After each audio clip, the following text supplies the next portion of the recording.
12-bore, double-barreled shotgun. The breech in stock richly engraved by Tamlings of St. James. It's not exactly a healthy thing to be on the business end of, especially if you're a pheasant or a partridge. The English, those that can afford it, that is, are absolutely mad about shooting and hunting. They have a language of their very own. Mark over, my bird, sir, your bird, sir, gone away, tally-ho. The outsiders are either envious or contemptuous, like Oscar Wilde, who once described them as the unspeakable in pursuit of the uneatable. Next weekend, I am joining the unspeakables myself. Good afternoon, Miss Ripford. Oh, hello, Mrs. Ellshaw. I'm meeting... Oh, there he is. Simon, I'm so sorry I'm late, but the traffic was impossible. Well, that's all right, but you think you have problems. Oh, what's the matter? I don't have a charge account here. Do you think I could pay cash? Well, leave it to me. I'll fix it. The cashier used to be Dad's secretary. I'm in. Come on. Mrs. Ellshaw, may I introduce an old friend of mine? This is the famous Simon Templar.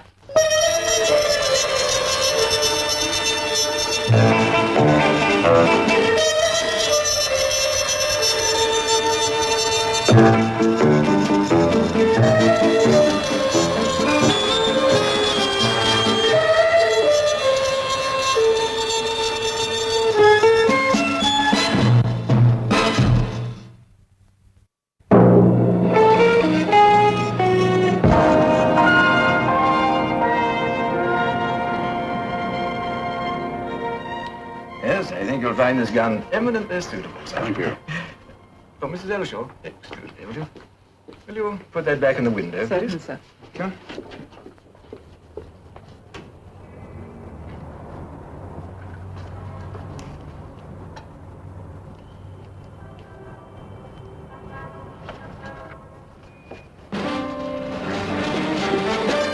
Mrs. Ellshaw, what is it? Mrs. Ellshaw! You're very odd. What's the matter with her?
Arthur, why are you Why are you running away? following me?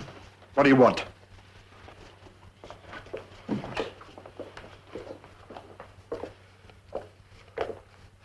Why are you bothering me? Who are you? Who am I? I never saw you before in my life. Arthur, you must be ill. Will you please get out of here? Arthur, it's me, Florrie. Don't pretend you don't know me. You're married to me. What's the matter with you? Florrie, will you please go away?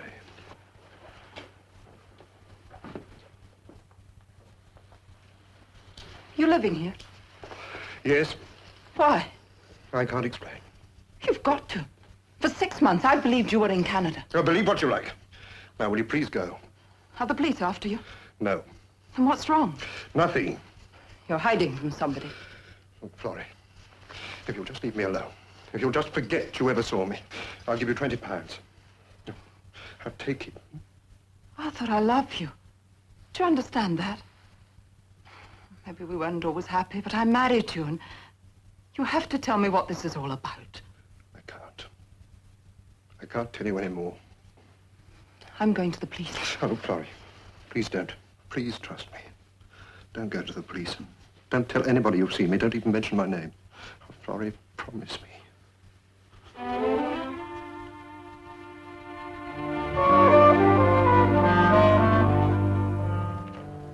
Thank you.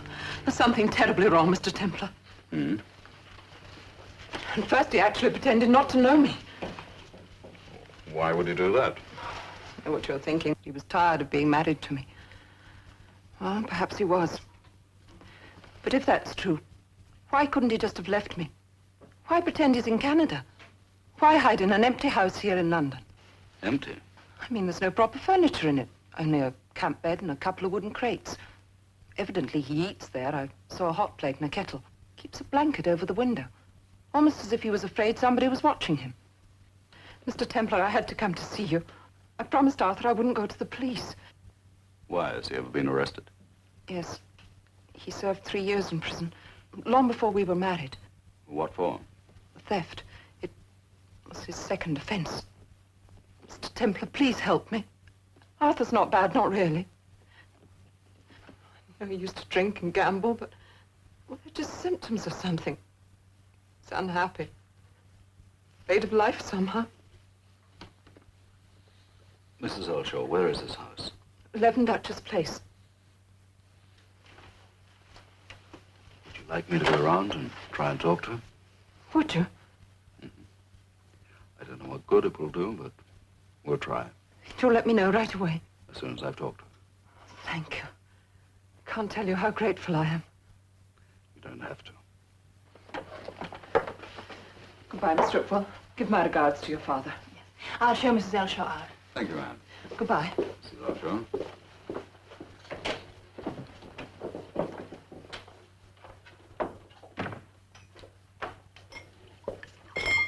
Well, what do you think? I think it's a case of marriage fatigue. Well, why not just walk out? Why hide and why pretend to be in Canada? I don't know. You think she's making it all up? What possible motive could she have? No, she's lonely. Lonely people do funny things. Yes, but you saw her rush out of that shop. She must have seen something.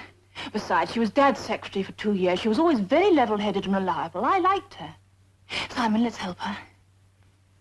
You mean now? Well, dinner can wait, can't it? Anyway, I'll see you all the weekend. Let's go round to Duchess Place now. I am at your disposal.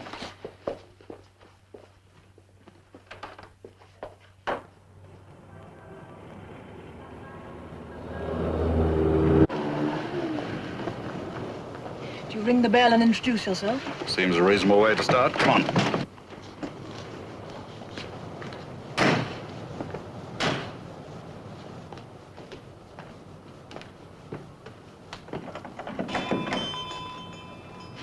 Excuse me, but this place has been closed for months. Oh, do you know who owns it? Well, no, but why don't you try the agent? Thank you.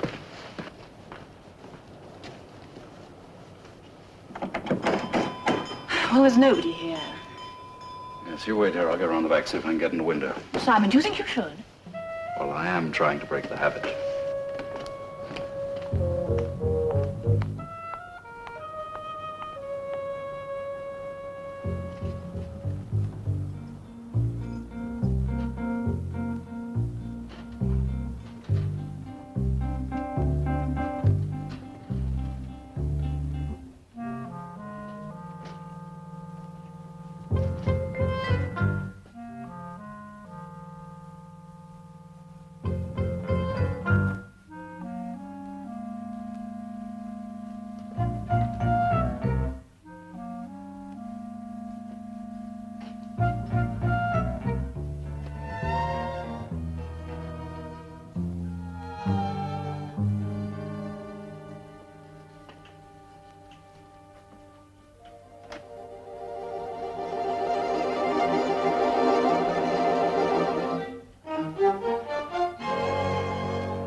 Sign of life at all.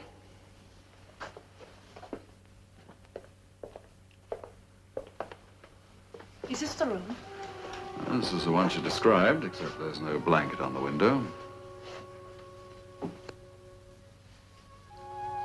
No furniture.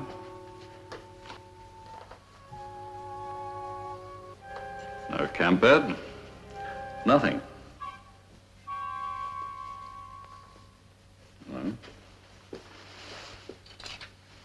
What is it? It's a milk bottle top. Oh, Simon, what do you think? I think your Mrs. Ellshaw is not quite as level-headed as you believe. Surely she wouldn't just make up a story like this out of nothing. Most stories are made up out of nothing. The only thing we know positively is that somebody at some time or other opened a milk bottle in this room.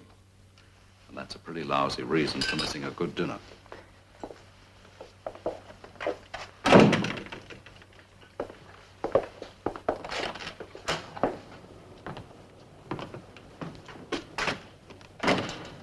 Now what? You wait in the car. I'm going to call Mrs. Ellshaw. All right.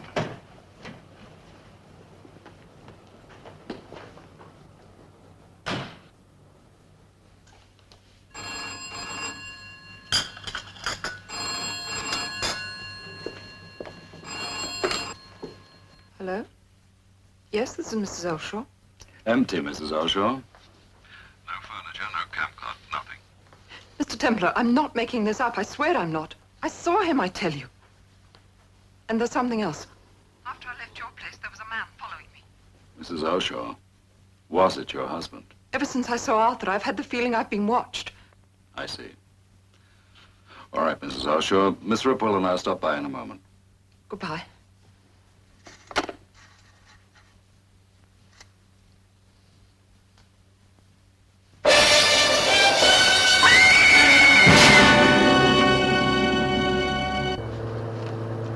And I'm perfectly willing to play the Boy Scout, but I think this has all the earmarks of a neurotic woman's need for attention.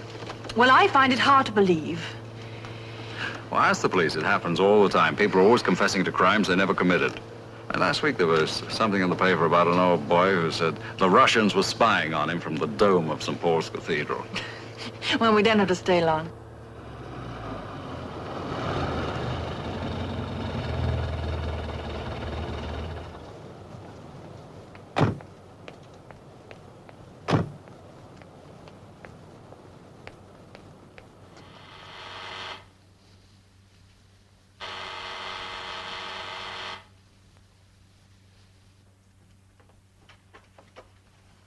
Simon. You wait here.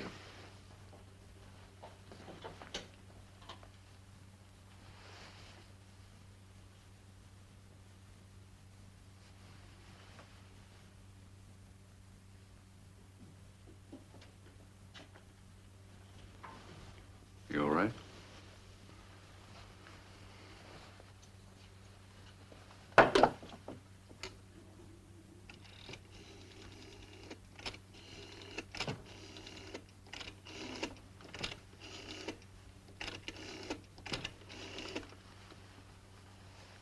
Could I speak to Inspector Teal, please? Well, go on. Well, Mrs. Ellshaw came round to my place, I suppose, about 6:15. She told me the story about her husband, then left at 7:15. And then? Miss Ripwell and I went round to Duchess Place. We found nothing. I figured she was making the story up. It's fairly obvious now she wasn't. What time did you get to her flat? About 8:05. Come in. The Ellshaw file, sir. Thank you. Ellshaw has a record right enough. Served 3 years for robbery in 1953. He's not wanted for anything now. Except possibly his wife's murder. Possibly. It was a pretty clumsy attempt to make a murder look like a suicide. You know, Simon, I think we'll, just for the time being, keep this out of the papers. Why? Miss Ripwell, you are the daughter of Sir John Ripwell, the shipping magnate? Yes. Of Haley Manor, Norfolk? Yes, that's right. Mrs. Ellshaw worked for your father. Yes, she was his private secretary for 2 years. She resigned about 10 months ago. Why? I don't know. She was having some trouble with her husband, I believe. I think we will keep quiet about it for the present, just in case it ties in.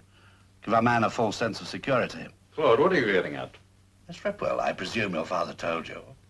Told me what? Last Tuesday night, somebody broke into your house. Someone what? You didn't know. Well, no, I live in town. I haven't seen my father since last weekend. There are telephones. He minimizes this sort of thing and wouldn't want to worry me. Claude, what are you keeping back? Last Tuesday, a man tried to kill Sir John Ripwell.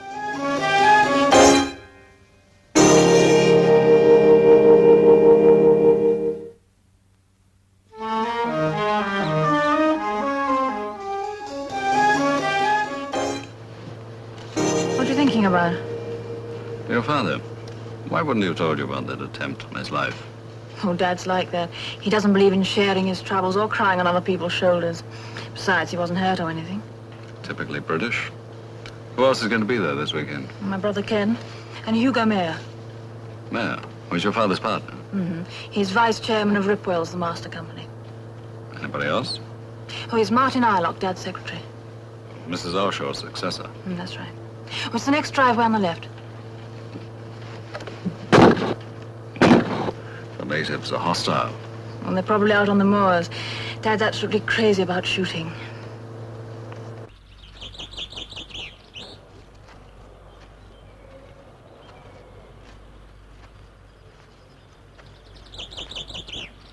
Sir!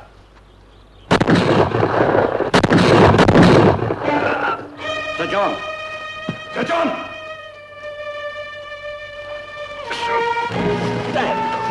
Some idiot. What happened? He's been shot. Kenneth, get back to the house and call Dr. Cranston. Hurry. Hugo, you... Hurry up! Eyelock, give me a hand to get him into the landau. Wise to move him? Of course it is. I can't stay here all night.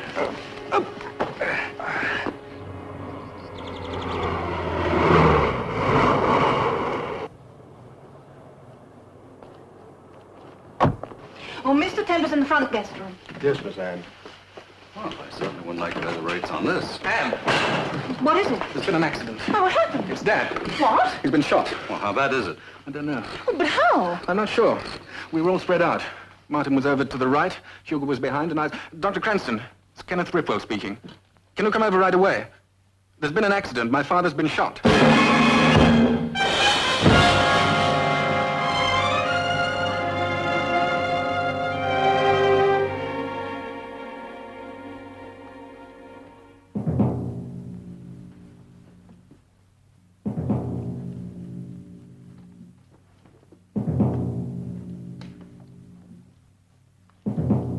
What the devil is Dr. Cranston doing? Kenneth, for heaven's sake, get a grip on yourself. And don't drink so fast. When I want any advice on how to drink in my father's home, I'll ask for it. And don't be rude. Gentlemen, we won't help things by arguing among ourselves. I'm sorry. What I can't understand is how it happened. Sir John aimed, fired twice. A moment later, there was a third shot from right over on the left. Well, Hugo, why don't you go right ahead and say it? I was on Dad's left. Yes, you were. I shot twice in the entire afternoon. Kenneth, nobody's accusing anybody. That's right. It was an accident, pure and simple. Of course it was. It was one of us who accidentally shot my father. I'd like to know who it was. Why? Contemplating legal action? There's no thought of prosecuting anyone. I'd just like to know who it was, that's all. Dr. Cranston says he'll be fine. Nothing to worry about at all. His constitution's as sound as a bell. He'll be up and around in 3 or 4 days. Thank you so much, Doctor. You're welcome. Oh, which one of you is Templar? I am. He wants to talk to you. Good night, gentlemen. Don't tire him out. Mr. Mayor, I have no intention of tiring Sir John out. He's asked to see me. Do you mind? Naturally not. Thank you.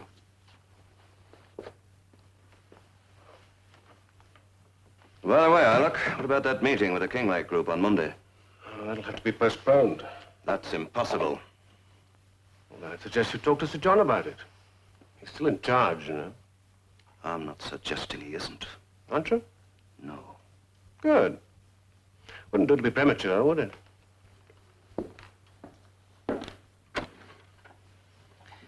Simon, my boy, Sir John? come in.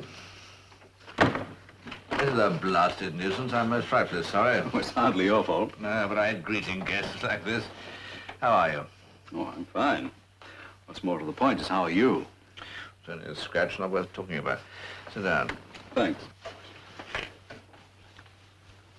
Sir John, I suppose you are convinced that this was an accident. God bless myself. Of course it was an accident.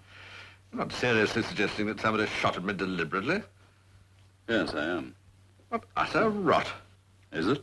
How about the attempt on your life last week? I'll tell you about that. Inspector Teal. He's an old woman. All right, what happened? Some wretched burglar broke into the house. I got up and went to investigate. Blighter cleared off through the drawing room windows. I took after him.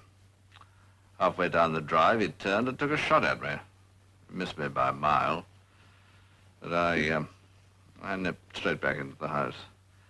One of those occasions where discretion is much the better part of valor. Sir John, a burglar takes a shot at you last week. Now, this accident. I think there's a connection. Good heavens, man, look who I was with today. My own son, my business partner, my private secretary. Absolutely unthinkable that any one of them would deliberately... Is it? On the face of it, it is unthinkable. But is it impossible?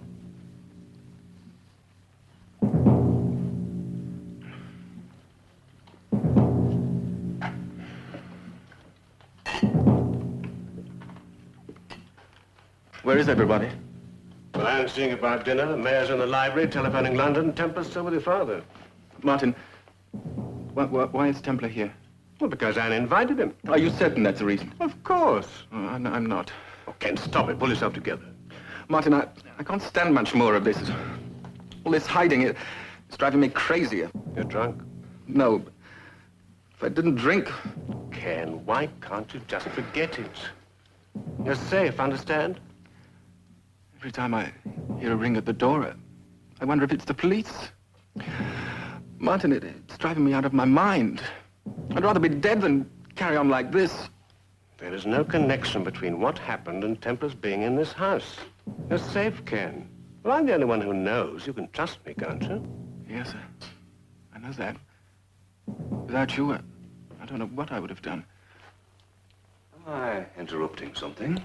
Would you care? What's the matter with him? Suppose you guess. Now, what does that mean? You practically accused him of shooting his own father. I think he did. Oh, I admit it was an accident, but Kenneth's too cowardly to admit it. Why did you say that to Sir John's face? I would, if he asked me. I don't believe you would at that. I deal in facts, not sportsmanship, Ilock. But then I never went to a public school. Excuse me. I'm not through yet. Mayor, get something straight. I'm hired as Sir John's private secretary, not yours. You can start giving me orders when Sir John's dead, and not before. If that unfortunate event should occur, believe me, your services would be dispensed with instantly. Don't start making your plans too soon. Well, I'm dashed. An extraordinary story. Yes, isn't it? What was Mrs. Ellshaw like when she worked for you? Most reliable. Absolutely first-rate woman. Liked her thoroughly. I felt sorry for her, having to put up with that husband of hers.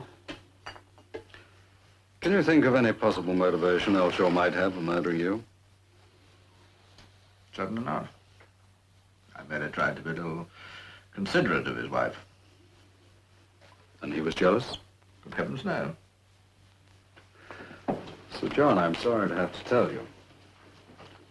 For the moment, it's being kept quiet. Mrs. Ellshaw is dead. She was murdered. You're not serious. Very. The police think Ellshaw killed her. I don't know what to say. I always knew it was up. But to kill his wife... Mrs. Ellshaw's murder and these two attempts on your life somehow or other form a pattern. Sir John, forgive me for asking, but who would benefit most from your death? The world would be immensely better off. I'm serious. You mean who gets my money? The estate is divided equally between Kenneth and Anne. I presume it's considerable. Yes. What about Hugo Mayer? He'd no doubt take over in my place. And Ilock? Well, that'd be up to Hugo, actually, but since they don't get on any too well, no doubt Ilock will be looking for a job. Sir John, there's something strange going on. I'd like to call Inspector Teal. What for? Have him come down here. Well, if you think it's wise, I suppose I have no objections. Go ahead.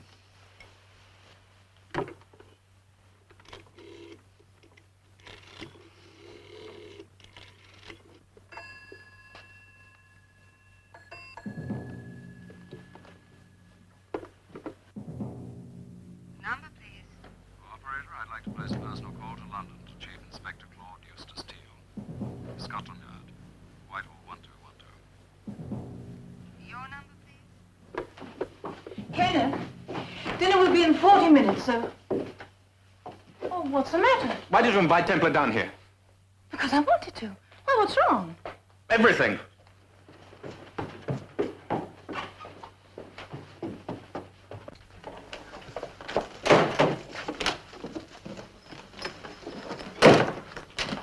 What's all this about?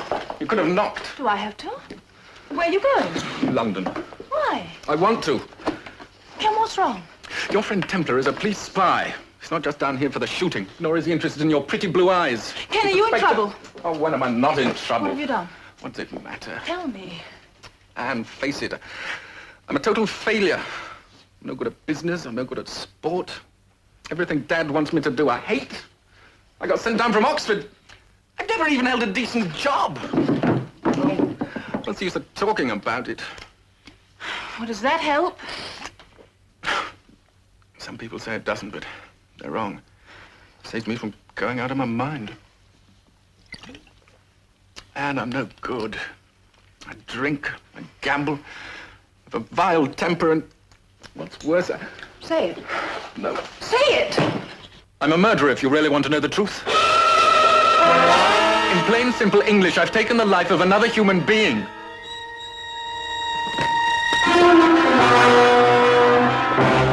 Ken! Ken! Ken, come back! Ken! Simon! It's Ken. He's drunk and you've got to stop him.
Stop worrying. Kenneth will be found. He's probably sobered up and on his way home right now. Simon. There's something I haven't told you. Oh? Last night, before Kenneth rushed out, he said something. What? That he'd killed someone. Oh, I know he was drunk and terribly upset, and I don't believe it, but... But he said it. Yes. Did he say who? No. But I thought of Mrs. Ellshaw. Why? Because Ken was in London the night it happened. And have you mentioned this to anyone else? No. Then don't. This just doesn't fit in with my theories. Well, then why else did he run away? Oh, good morning. Good morning. Any news of the runaway? No, not yet. Simon sent for the police last night. The police? Under the circumstances, I thought it wisest. But why? Kenneth hasn't done anything. Then why did he run away? Martin, you know Kenneth better than anyone. What's wrong? What's troubling him? Oh, Anne. I look, the way Ken drove last night, I thought he was trying to kill himself. Martin, I'm so worried. Ken is no worse than lots of young men of his age. Oh, he gambles, he drinks a bit too much, perhaps. You think that's all there is to it? Well, why does he drink too much? Oh, don't ask me, I'm not a psychiatrist. Well, does he owe money? Well, not that I know of. Ken is just a little uncertain of himself. Not quite sure where he wants to go, or what he wants to do, and sometimes it... Well, your father's not the world's most patient man. No. By the way, how is Sir John? Oh, he's much better. I think I'll go and say good morning to him. Yes, why don't you? And don't worry. Martin, is there something you're not telling me? Nothing, my word of honor. Oh, well, I suppose we'll just have to wait for the police to find him.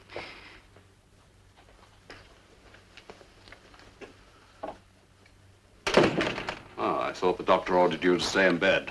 Rubbish. Grandson orders 6 weeks in bed for a cut finger. Come sit down. Any news of Kenneth? No, not yet. Bolting off like this? He's a good lad at heart, you know, but undisciplined. Did you ring Teal? Yes, he'll be down this afternoon. Sir John, I'm trying to tie together 3 isolated events. Mrs. Ellshaw's death, the attempt on your life, and Kenneth's disappearance. Now, is there anything else you can tell me? About what? Last night, when I mentioned Ellshaw's name, I got the distinct impression you were holding something back.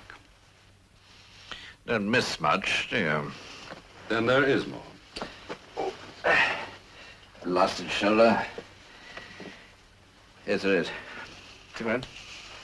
Thank you. Ellshaw tried to blackmail me. Oh? What for? It's nonsense. I liked Mrs. Ellshaw, of course. I felt sorry for her being married to a rogue like that. But suddenly, out of the blue, he accused me of fooling around with her. He demanded money or threatened to sue me. What did you do? Called his bluff. Told him to go ahead and sue. Then I threw him out. Sir John, forgive me, was there any truth in this? No, of course not. I knew she was attractive, but, no. Well, this abortive attempt must have proved to Ellshaw that you couldn't be blackmailed under any circumstances, right? Yes. Do you suppose he then turned his energies towards Kenneth? Not much point in that. He hasn't any money. But he will have. Yes. Mind you, he has his allowance and some property in London I deeded to him when he was 18. 4 houses. They're empty now. Property's been sold for a big development. But the money's all tied up. Where is this property? Duchess Place. Duchess Place. Why? Who's handling the sale for Kenneth? Hugo Mayer. He can tell you what you want to know.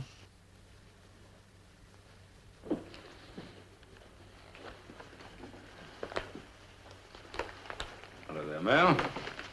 Ah, I see Mrs. Elshaw's demise has at last hit the papers. You're a man of many parts, Templar. You apparently control both the police and the press. It was Inspector Teal's idea to keep it quiet. Oh? Why? I'm afraid he doesn't take me into his confidence. Wasn't your name mentioned? You found the body, didn't you?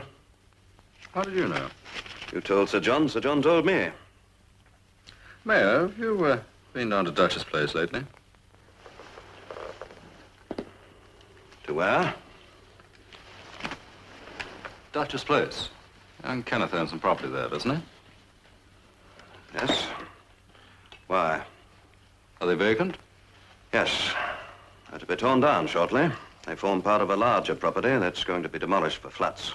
Would it be possible for anyone to live there without your knowing? They're unfurnished. There's nothing in them. No, for example, supposing I went through a back window with a camp bed and a blanket. Would you know? Probably. Why? Your landlord being difficult? No, I'm just curious. May I ask you something else? What do you think of young Kenneth Ripwell? I'm sorry. I don't discuss my partner's family with strangers. Very wise. However, since you ask, I think he's spoiled, self-indulgent, lazy and irresponsible. Give him 3 gins and he's ready to fight the world. Oh, he's a belligerent drinker, is he? Very. And when he's sober, he's afraid of a mouse. It's obvious why he's run off like this. Is it? On the moors yesterday, he was on his father's left. Oh, it was an accident, but Ken's too cowardly to admit it. Typical of the British upper classes. You don't like the British upper classes? I don't like cowards and phonies. Men who think they can get away with anything, provided they wear a public school tie. It's idiotic class distinctions of this sort that have ruined England. This includes Sir John. John is 20 years behind the times. And when the day comes when I have a completely free hand... when he's dead? I didn't say that. Well, he may fool you. I understand his father lived to be 102. Well, that must be Claude Eustace Teal. Right on time. You don't mean to tell me you've actually brought the police down here just because of a shooting accident? Not a shooting accident, Mr. Mayor. A deliberate attempt at murder.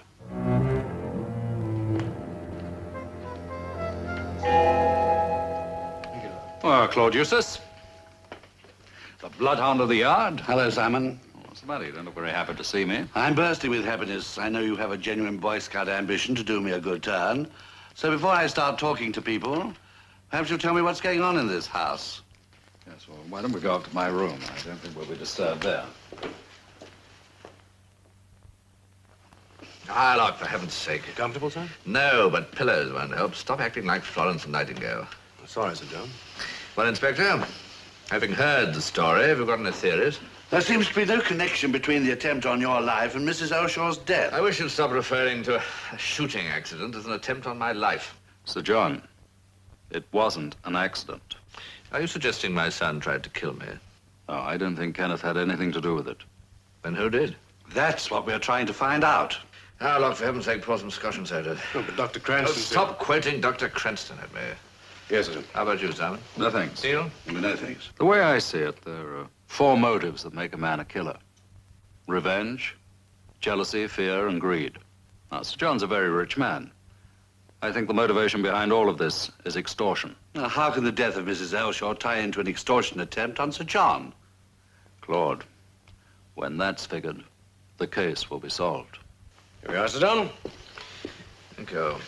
You think there's a connection? I'm positive. Oh. Don't drink it! What's wrong? What's happened? Call Dr. Cranston, quickly.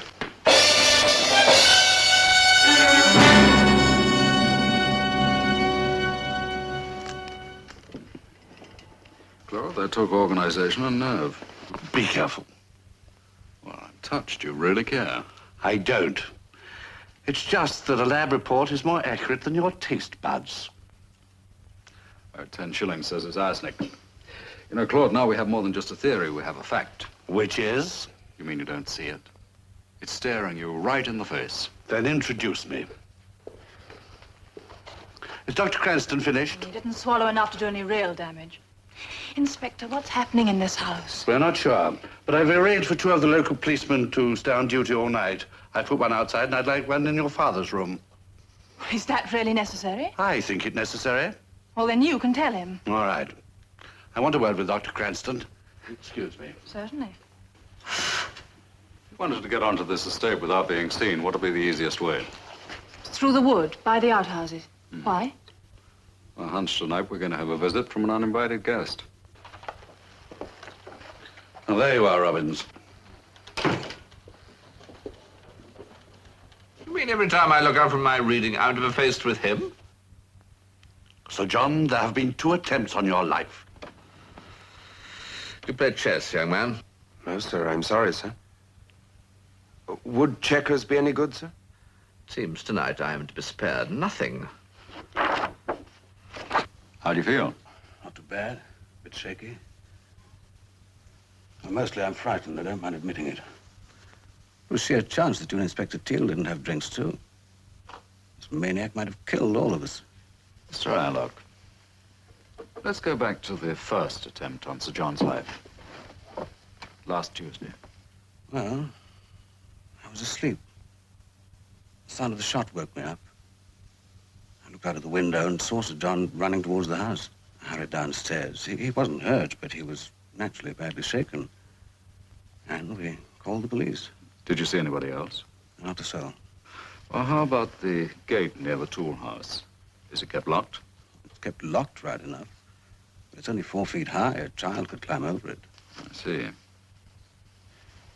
Have you ever met Mrs. Ellshaw? Once, briefly, when I was taking over her job here. What about Mr. Ellshaw?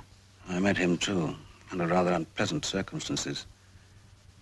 He came here with an absurd story suggesting that Sir John and Mrs. Ellshaw had been behaving improperly. And had they? Of course not. The whole thing was a tissue of lies. Sir John threw him out. Yes, so he told me. Why didn't he call the police? Well, it's not the sort of thing one likes to call attention to. Besides, it was too ridiculous to be taken seriously.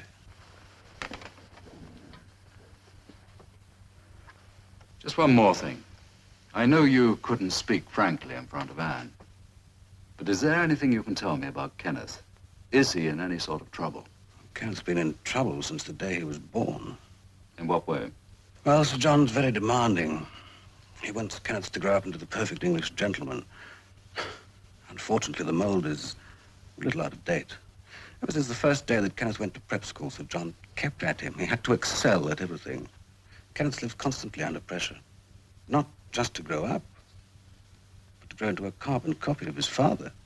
And that's too much to ask of any boy. I'm more or less caught in the crossfire. I respect Sir John, and he pays my salary. On the other hand, I like Kenneth. I understand what he's had to go through. Do you suppose Kenneth could have shot his father accidentally and been afraid to admit it? Well, I suppose it's possible. On the other hand, he couldn't have had anything to do with poisoning the whiskey. And he wasn't even here. I know. It's quite baffling. Don't worry, Mr. Aylock. It won't be baffling for long.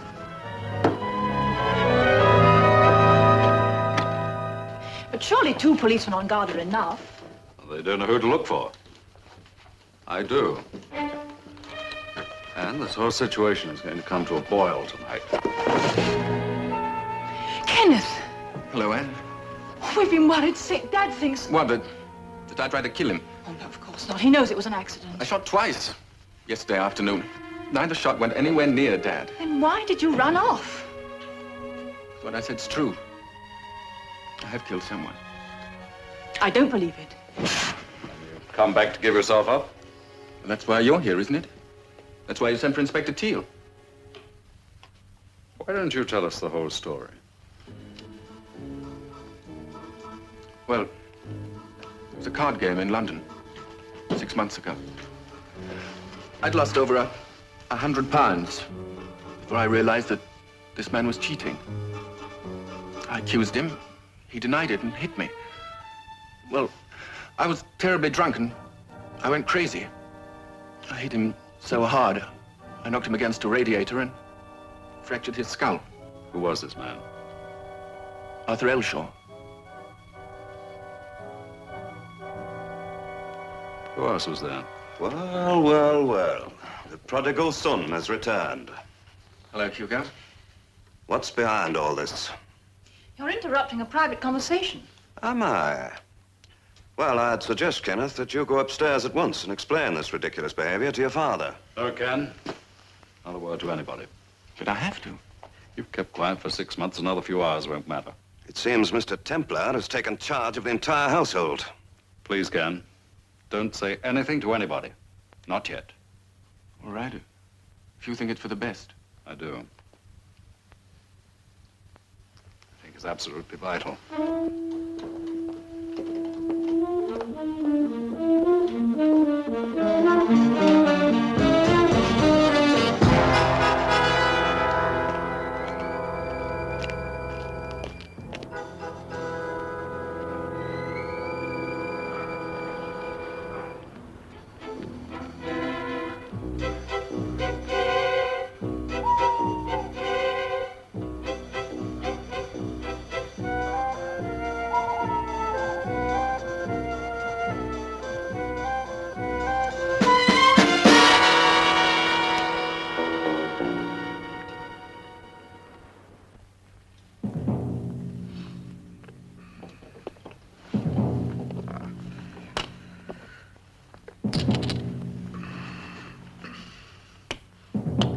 What? Sorry, sir. Set up another board. Inspector, I presume I can go to bed without running foul of the law. Good night, Mr. Mayor. Our runaway adolescent is back.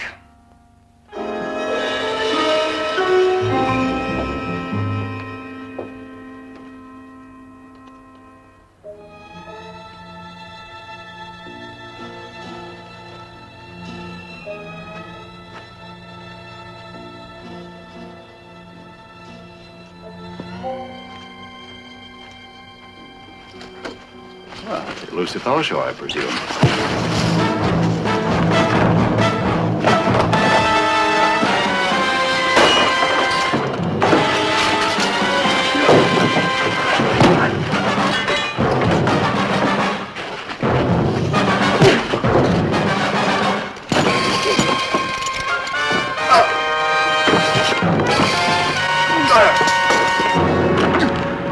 Right now, Mr. Ellshaw, you and I are going to have a little talk.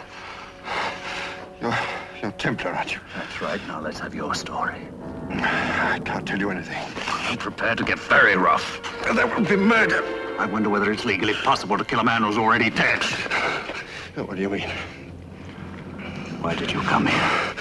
It was Florrie. The idea was to keep her out of the way, hidden in Dutchie's place. I didn't know he'd shoot her.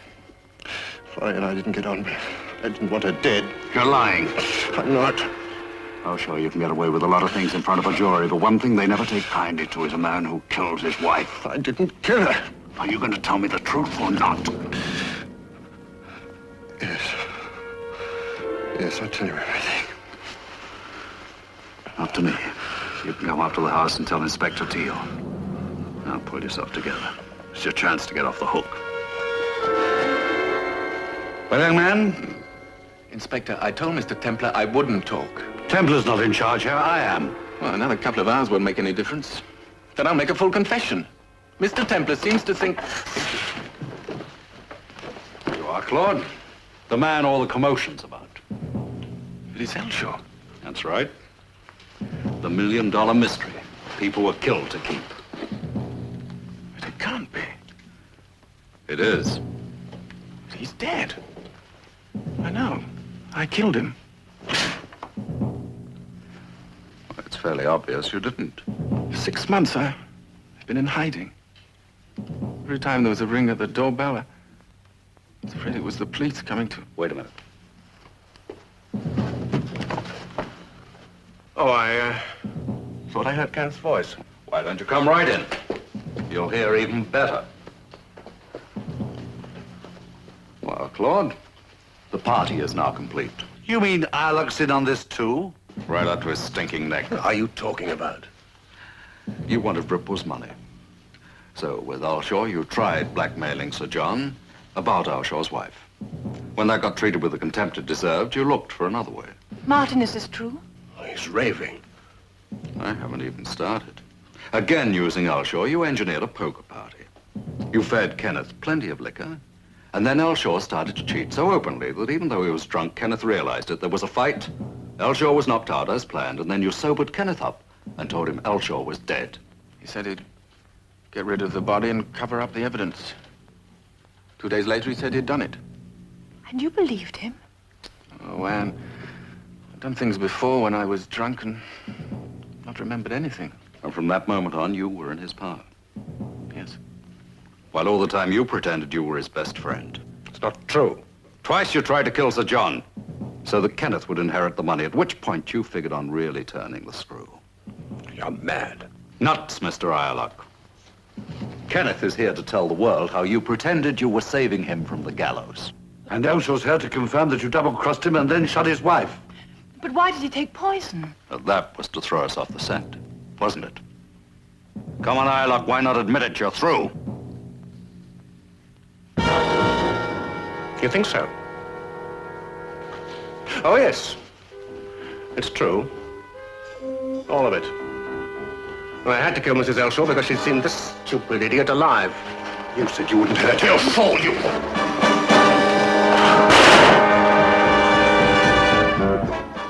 Want to fire it again? There you are, Claude. There's your case. Yes. Anne, I think you and Ken had better go upstairs and tell Sir John that the elusive Ellshaw is not elusive anymore. Thank you.